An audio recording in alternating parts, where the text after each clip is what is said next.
সব জল্পনা কল্পনার অবসান ঘটিয়ে ত্রয়োদশ জাতীয় সংসদ নির্বাচনে বিজয়ী দল বিএনপির নেতৃত্বে নতুন সরকার গঠিত হয়েছে। আর এই নির্বাচনকে ঘিরে সারা দেশের মতো কক্সবাজারবাসীরও প্রত্যাশার অন্ত ছিল না। পর্যটন, লবণ ও মৎস্যসহ স্থানিক নানা সম্পদে দেশের অর্থনীতিতে গুরুত্বপূর্ণ অবদান রয়েছে। সরকারের মন্ত্রিসভায় স্বরাষ্ট্র মন্ত্রণালয়ের মতো গুরুত্বপূর্ণ পদে ঠাঁই পেয়েছেন এই জেলার এক সংসদ সদস্য।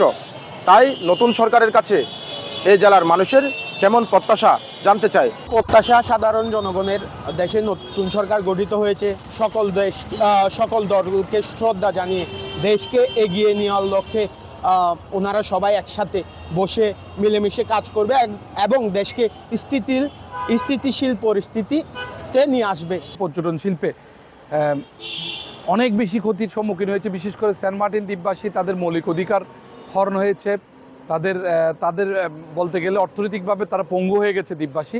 আমরা নতুন সরকার আসাতে আমরা আশায় বুক বেঁধেছি নতুন করে। বিশেষ করে সেন্ট মার্টিনবাসী, তারা জনগণের সরকারের কাছে অনেক বেশি প্রত্যাশা। এই পর্যটন শিল্পকে কাজে লাগিয়ে বিভিন্ন দেশ স্বাবলম্বী হচ্ছে, সেখানে আমাদের এই প্রাকৃতিকভাবে সমৃদ্ধশালী একটি পর্যটন স্পট সহ এই কক্সবাজারকে আমরা নানানভাবে কাজে লাগাতে পারি। বাংলাদেশের এখনও রন্ধ্রে রন্ধ্রে এই যে দীর্ঘ 15 বছরের ফেসিবাদের দূষণরা এখনও ওখানে রয়ে গেছে। দুর্নীতি এখনও মূলোৎপাটন করা সম্ভব হয়নি। ডক্টর ইউনূস স্যারের নেতৃত্বে যে একটি 1.5 বছরের সরকার, সেটা পরিপূর্ণভাবে করে যেতে পারেনি। এখানে হাত দিতে হবে, সুশাসন প্রতিষ্ঠিত করতে হবে।